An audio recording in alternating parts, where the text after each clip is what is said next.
এগিয়ে যায় বুলবুলি তুই ফুল শাখা। আসসালামু আলাইকুম, it's me Afia from Mirpur. আজকে একটা ছোট্টখাটো রেসিপি নিয়ে চলে আসছি আপনাদের কাছে, ইজি রেসিপি। এখানে আমি মুরগির মাংস নিয়ে নিয়েছি পরিমাণ মতো, তারপর এখানে একটা রাঁধুনি মশলা গুঁড়ো দিয়ে নিলাম, টক দই দিয়ে দিলাম, পরিমাণ মতো পেঁয়াজ দিয়ে দিলাম, দিয়ে ভালো করে এখন এগুলো আমরা মাখিয়ে নিব। যত মাখাবেন তত ভালো হবে, সুন্দর করে মাখিয়ে নিব। দেখতেই পাচ্ছেন টক দইটা গলানো হলে আরও ভালো হতো, আমি তারপরও ভালো করে মাখিয়ে নিচ্ছি সুন্দর করে। এখানে কিন্তু রাঁধুনি মশলা দিয়েছি, তাই আমরা অন্য কোনো এক্সট্রা মশলা দেইনি। এক্সট্রা মশলা চাইলে দিয়ে নিতে পারবেন। আদা রসুনও দিয়েছিলাম কিন্তু স্কিপ হয়ে গিয়েছে ভিডিওটা। এখন আমরা ব্রেস্তা করে নিব। দেখতেই পাচ্ছো যে আমরা পেঁয়াজ দিয়ে নিয়েছি তেলের ভিতরে, তারপর একটুখানি চিনি দিয়েছি বেরেস্তাতে, তাহলে কিন্তু বেরেস্তা অনেক মজা হয় আর ঝরঝরা হয়। তো এখন আমরা বেরেস্তাগুলো উঠিয়ে নিচ্ছি ভালো করে। এখন তারপরে আমরা আলু দিয়ে নিব, আলুটা ভালো করে কড়া করে ভেজে নিব। আলুতেও আমরা একটুখানি লবণ দিয়ে নিব, চাইলে হলুদও দিতে পারো কালারের জন্য বা কালারও দিতে পারো।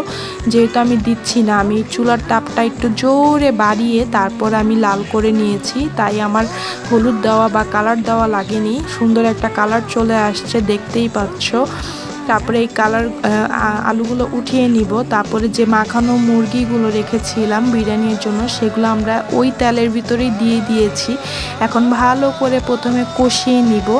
যত কষাবেন তত কিন্তু খাবার মজা হয় আসলে। দেখতেই পাচ্ছ যে ওয়েস্ট করি নিয়ে আমরা তেল ওই তেলের ভিতরেই আমরা মুরগিটা দিয়ে নিয়েছি। এই তো দেখতেই পাচ্ছ ভালো করে কষিয়ে নিয়েছি। কষিয়ে নেওয়ার পর কষিয়ে দেখো তেল উঠে গিয়েছে, তেল উঠে গেলেই বুঝবে কষানো হয়ে গিয়েছে। এখন আমরা পরিমাণ মতো পানি দিয়ে নিব।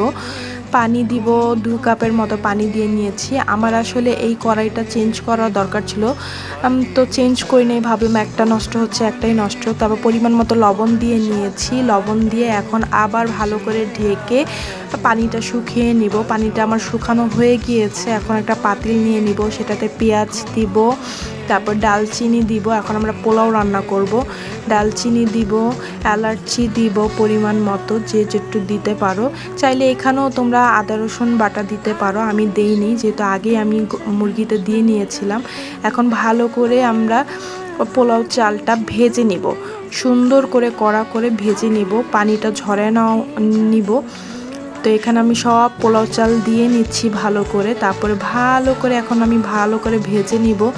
যত ভাজা হবে তত কিন্তু ভালো হবে। চুলার তাপটা মিডিয়ামে রেখে ঝরঝরা করে নিব। তারপর আমরা ভাজা যে আলুগুলো ছিল সেগুলো আমরা এখন দিয়ে নিব, দিয়ে আবার ভালো করে একটু ভেজে নিব। দেখতেই পাচ্ছ একটু কড়া করে ভাজার কারণে আলুগুলোর কালার কত সুন্দর এসেছে। এইভাবে করে নিলে তোমাদের আসলে কোনো কালার বা হলুদ দেওয়া লাগবে না। এখন ভাজা হয়ে গিয়েছে, তো আমি আমার রান্না করা মুরগির মাংসটা সেটা এখন দিয়ে দিচ্ছি। দেখতেই পাচ্ছ আমি কিন্তু তেমন ঝোল রাখি নাই, তোমরা চাইলে ঝোল রাখতে পারো। তা আমি কিন্তু রান্না করে নিয়েছি চিকেনটা আগেই। তো এখন জাস্ট আমি এটার সাথে দিয়ে ভালো করে মাখিয়ে দিব। দেখতেই পাচ্ছ সুন্দর করে মাখিয়ে নিচ্ছি আমি। আমার পাতিলটা একদম পারফেক্ট ছিল, আমার রান্নাটাও অনেক ভালো হয়েছিল। এখন আমি পরিমাণ মতো পানি দিয়ে নিব।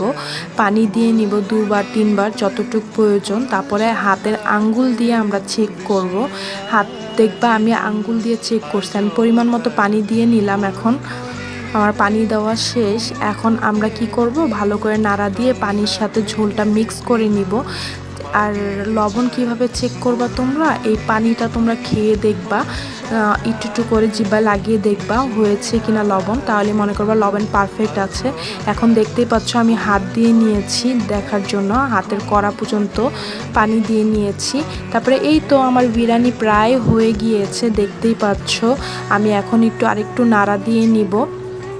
নাড়াচাড়া দিয়ে তারপর আমি উপর দিয়ে কাঁচামরিচ দিয়ে নিব।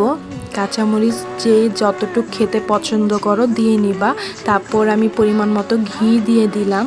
আসলে বিরিয়ানিতে ঘি না দিলে মজা লাগে না, তাই ভালো করে ঘি দিয়ে দিলাম পরিমাণ মতো উপর দিয়ে। তারপরে এখন সুন্দর করে আমি বেরেস্তা দিয়ে দিব। বেরেস্তা দেওয়ার পর আমি সুন্দর করে ভাপে রেখে দিব। তারপর ভাপে রেখে 1 ঘন্টার মতো চুলার আঁচ কমিয়ে আমি ভাপে রাখবো।